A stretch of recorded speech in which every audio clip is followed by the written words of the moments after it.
Shalom, salam sejahtera dalam kasih Kristus. Saya ucapkan buat saudara-saudara sekalian, selamat Natal bagi kita semua yang merayakannya. Apa kabar? Doa dan harapan saya, saudara semua dalam keadaan sehat dan baik-baik saja. Jumpa lagi bersama saya di channel Pedoman Hidup Kristiani, dan pada kesempatan ini saya akan berbagi kebenaran firman Tuhan buat kita semua. Saya berharap saudara tetap antusias untuk menerima firman Tuhan. Haleluya. Baik, kita akan awali perjumpaan kita dengan sebuah pujian bagi Tuhan.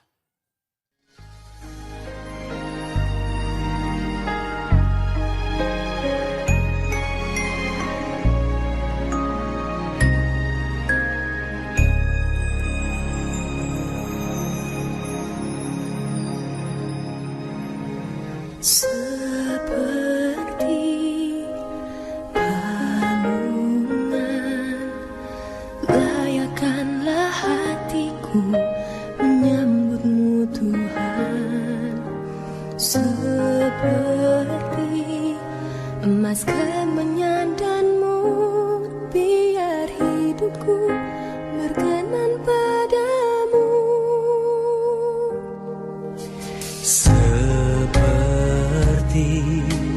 Palungan, layakkanlah hatiku menyambutmu Tuhan. Seperti emas kemenyandanmu, biar hidupku berkenan padamu. Sebab Natal tak akan berarti tanpa kasih-Mu. Kasih-Mu lahir di hatiku, hanya bersamamu Yesusku rasakan selalu.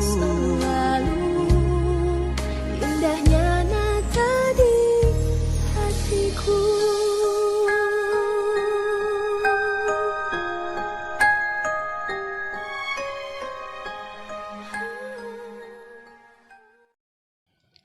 Puji Tuhan, Bapak Ibu, saudara-saudara sekalian, mari kita siapkan hati kita untuk menerima firman Tuhan, dan sebelumnya kita berdoa.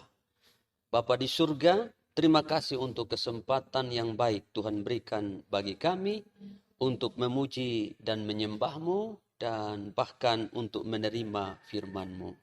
Tuhan, tolong kami agar kami mampu mengerti firman-Mu dan mampu melakukannya dalam hidup kami dari hari ke hari. Dalam nama Tuhan Yesus, kami siap menerima firman Tuhan. Amin. Puji Tuhan, Bapak Ibu Saudara sekalian, pembacaan firman Tuhan untuk kita hari ini terdapat dalam Injil Lukas pasal yang kedua ayat 15. Lukas pasal 2 ayat 15, demikian bunyi firman Tuhan. Setelah malaikat-malaikat itu meninggalkan mereka dan kembali ke sorga, gembala-gembala itu berkata seorang kepada yang lain, marilah kita pergi ke Betlehem untuk melihat apa yang terjadi di sana, seperti yang diberitahukan Tuhan kepada kita. Demikian firman Tuhan untuk kita hari ini. Nah, saudara-saudara sekalian, pada kesempatan ini saya akan menyampaikan renungan firman Tuhan seputar Natal yang diangkat dari cerita pemberitahuan tentang kelahiran Yesus Kristus kepada para gembala sebagaimana tercatat di dalam Injil Lukas pasal 2 mulai ayat 8 sampai dengan ayat 20. Dan dari nas bacaan kita hari ini, saya akan menyampaikan firman Tuhan dengan tema Mari Kita Pergi ke Betlehem. Saudara-saudara yang dikasihi Tuhan Yesus Kristus, ada 3 hal yang akan menjadi renungan kita pada hari ini. Yang pertama adalah memahami Natal Kristus dengan benar. Saudara sekalian, kita tahu Natal adalah perayaan kelahiran Tuhan Yesus Kristus. Natal itu adalah kesukaan besar untuk seluruh bangsa sesuai catatan Lukas pasal 2 ayat yang ke-10, di mana di sana dikatakan, hari ini aku memberitakan kepadamu kesukaan besar untuk seluruh bangsa. Kesukaan besar untuk seluruh bangsa. Kabar sukacita, kabar gembira untuk semua orang, bahkan untuk seluruh umat manusia. Bahkan Natal Kristus itu adalah sukacita besar untuk seluruh alam semesta. Sorga dan bumi bersatu untuk menyambut dan merayakannya. Hal itu tercatat di dalam ayat 13 sampai dengan ayat 15. Di mana ada sejumlah bala tentara sorga yang turun ke padang Efrata untuk memuji Tuhan. Kenapa demikian? Karena dia yang lahir itu adalah juru selamat umat manusia. Sebagaimana yang dijelaskan di dalam ayat 11. Hari ini telah lahir bagimu juru selamat, yaitu Kristus Tuhan di kota Daud. Selain itu, Natal Kristus adalah peristiwa di mana Sang Firman menjadi manusia. Siapakah Sang Firman itu? Sang Firman itu adalah Yesus sendiri. Jadi, prainkarnasi Yesus adalah Firman. Itu artinya Yesus bukan baru eksis atau baru ada saat kelahirannya di Bethlehem. Melainkan ia sudah ada sebelum segala sesuatu ada. Bahkan dialah yang menciptakan segala sesuatu menjadi ada. Nah, saudara, Yohanes 1 ayat 1 sampai 3 dan Yohanes 1 ayat 14 di sana dikatakan, pada mulanya adalah Firman. Dan Firman itu bersama-sama dengan Allah. Firman itu adalah Allah. Pada mulanya ia bersama-sama dengan Allah dan segala sesuatu dijadikan oleh Dia. Tanpa Dia tidak ada yang jadi dari segala sesuatu yang telah dijadikannya. Lalu inkarnasinya dijelaskan di dalam ayat yang ke-14. Di sana dikatakan Firman itu telah menjadi manusia dan diam di antara kita. Itu sebabnya kelahiran Yesus adalah saat di mana ia, Sang Firman itu, berinkarnasi menjadi manusia. Saudara-saudara sekalian, hal inilah yang menyebabkan para Majus secara khusus mereka datang. Bukan untuk melakukan kunjungan biasa, tetapi bahkan mereka datang untuk sujud dan menyembah kepada Yesus dan memberikan persembahan terbaik mereka bagi Dia, yaitu emas, kemenyan, dan mur. Bapak, Ibu, saudara sekalian, jika saudara dan saya memahami hal ini, maka saudara dan saya akan dibuat kagum dan penuh hormat kepada Tuhan Yesus Kristus.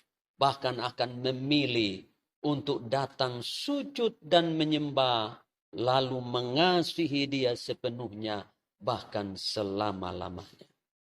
Bapak, Ibu, saudara-saudara yang diberkati Tuhan, hal yang kedua yang menjadi renungan kita adalah tentang urgensi Natal Kristus bagi kita. Jika saudara bertanya, apa pentingnya Natal Kristus itu? Apa urgensinya bagi saya? Maka jawabannya adalah Matius 1 ayat 21, Lukas 2 ayat 11. Di mana di sana dikatakan ketika malaikat Tuhan mengunjungi Maria, malaikat Tuhan berkata, engkau akan mengandung dan akan melahirkan seorang anak laki-laki dan hendaklah engkau menamai dia Yesus, sebab dialah yang akan menyelamatkan umatnya dari dosa mereka. Lukas 2 ayat 11, malaikat Tuhan berkata kepada para gembala di padang Efrata, Katanya, hari ini telah lahir bagimu Juru Selamat, yaitu Kristus Tuhan di kota Daud. Jadi apa urgensi Natal Kristus bagi kita? Apa pentingnya Kristus datang untuk kita? Jawabannya adalah dia datang untuk menyelamatkan kita dari dosa. Itu sebabnya dia disebut sebagai Juru Selamat. Pertanyaannya, mengapa harus ada Juru Selamat? Ya, karena semua manusia telah berbuat dosa dan upah dosa adalah maut. Manusia tidak mungkin menghindar dari hukuman dosa dan manusia sendiri tidak mampu menyelamatkan dirinya sendiri sekalipun dengan amal dan perbuatan baiknya. Sebab kesalahan manusia bagaikan kain kotor. Itu yang dijelaskan dalam Alkitab, khususnya dalam Yesaya 64 ayat yang ke-6. Manusia butuh juru selamat. Namun, tidak ada seorang pun yang pantas dan memenuhi syarat untuk menjadi juru selamat manusia. Baik para nabi, para rasul, orang-orang kudus, orang-orang saleh manapun, tidak pantas, tidak layak untuk menjadi juru selamat. Itu sebabnya Allah berinisiatif untuk mengutus putranya, mengutus Sang Firman datang ke dunia untuk menjadi manusia demi menolong dan menyelamatkan manusia. Itu sebabnya Yohanes 3 ayat 16 berkata, karena begitu besar kasih Allah akan dunia ini, sehingga ia mengaruniakan anaknya yang tunggal, supaya setiap orang yang percaya kepadanya tidak binasa, melainkan beroleh hidup yang kekal. Haleluya. Saudara sekalian, Yesus datang supaya kita diselamatkan. Yesus datang untuk menerangi kita yang diam di dalam kegelapan. Dan barang siapa yang percaya kepadanya, dia tidak lagi berjalan dalam kegelapan, melainkan dia memiliki terang hidup itu. Yohanes 1 ayat 9 dan Yohanes 8 ayat 12. Yesus datang untuk mengangkat kita dari kehinaan. Dia yang kaya rela jadi miskin, supaya kita menjadi kaya oleh kemiskinannya. 2 Korintus pasal 8 ayat 9. Yesus datang supaya kita mempunyai hidup dan mempunyainya dalam segala kelimpahan. Yohanes 10 ayat yang ke-10. Betapa berharganya Yesus bagi kita. Tanpa Yesus semua manusia pasti binasa. Hal inilah yang memposisikan Natal Kristus menjadi sangat-sangat penting bagi kita. Dan berita Natal inilah, berita kelahiran Yesus Kristus inilah yang menjadi salah satu fokus dari pemberitaan Injil yang disampaikan oleh Rasul Paulus. 2 Timotius 2 ayat 8. Di sana Paulus berkata, ingatlah ini, Yesus Kristus yang telah bangkit dari antara orang mati, yang telah dilahirkan sebagai keturunan Daud, itulah yang kuberitakan dalam Injilku. Mari sambut Yesus dalam hidup saudara, sebab dia sangat berharga bagi kita. Haleluya. Nah, hal yang ketiga yang menjadi renungan kita hari ini adalah apa respon para gembala setelah mereka mendengar kabar kelahiran Yesus dan apa dampak yang terjadi dalam hidup mereka setelah perjumpaan mereka dengan Yesus di Bethlehem.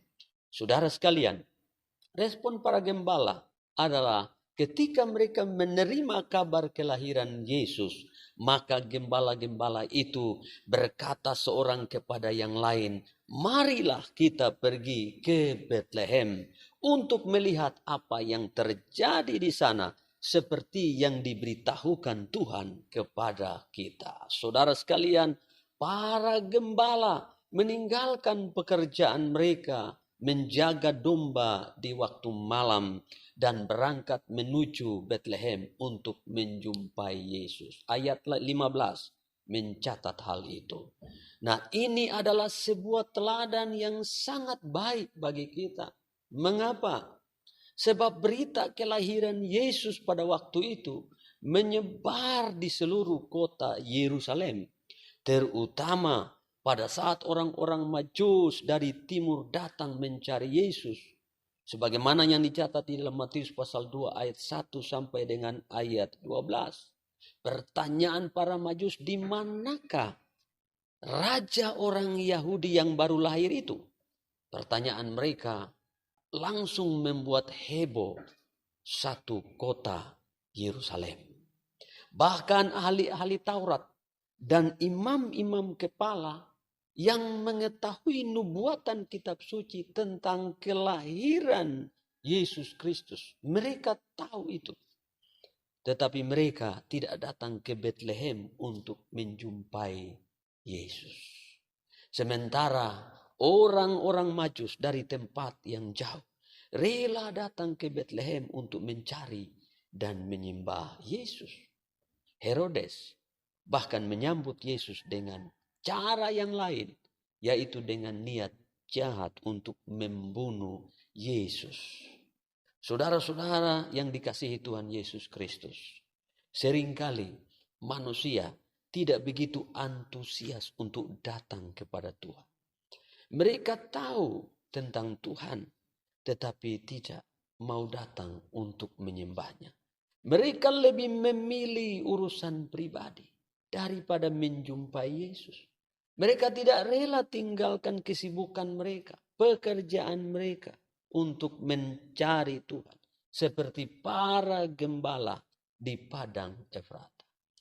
Bahkan sekalipun saat ini sudah ada banyak media informasi yang memberitakan tentang jadwal ibadah,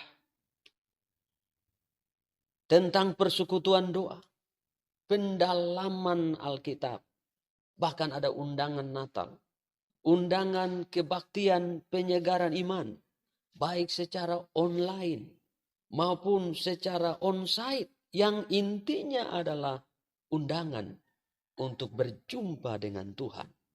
Namun mereka malah tidak menghiraukannya atau tidak memperdulikannya. Saudara sekalian, ingatlah bahwa di luar Tuhan kita tidak bisa berbuat apa-apa. Di luar Tuhan sia-sia hidup kita. Tanpa Tuhan, tanpa Yesus, Anda dan saya pasti binasa. Nah, kemudian saudara, dampak yang terjadi setelah para gembala berjumpa dengan Yesus adalah dicatat di dalam ayat yang ke-20. Para gembala itu dikatakan kembali sambil memuji dan memuliakan Tuhan. Siapa yang menyuruh mereka untuk memuji memuliakan Tuhan? Siapa yang mendorong mereka? Siapa yang memimpin mereka? Siapa yang mengharuskan mereka untuk memuji dan memuliakan Tuhan? Ternyata pengalaman perjumpaan mereka dengan Yesus telah mengubahkan mereka menjadi pemuji dan penyembah Tuhan. Haleluya. Saudara, setiap orang yang berjumpa dengan Tuhan pasti akan mengalami pembaharuan hidup. Pasti akan mengalami perubahan hidup. Pengalaman berikut yang membuat mereka antusias memuji dan memuliakan Tuhan adalah karena apa yang mereka lihat sesuai dengan yang disampaikan kepada mereka. Saudara, Tuhan kita adalah Tuhan yang memberi bukti, bukan Tuhan yang hanya bicara. Anda dan saya pasti akan mengalami lebih banyak pembuktian Tuhan di dalam kehidupan kita. Saat saudara dan saya memilih untuk datang ke Bethlehem, terutama datang menjumpai Tuhan, di mana saja saudara dan saya berada, dalam situasi apapun, ketika saudara dan saya mencari Tuhan dan berjumpa dengan Tuhan, saudara akan punya pengalaman baru bersama Tuhan. Saudara akan mengalami diubahkan, dibaharui. Bahkan Allah akan menyatakan karya besarnya di dalam kehidupan saudara dan saya. Jangan lupa, terus cari Tuhan. Terus mendekat dengan Tuhan. dan alami karya Tuhan yang terus-menerus, tak henti-hentinya Tuhan nyatakan dalam hidup saudara dan saya. Doa saya, kiranya renungan hari ini menyemangati saudara, membangkitkan iman saudara, menjadi berkat bagi saudara dan saya. Amin. Tuhan memberkati kita semua.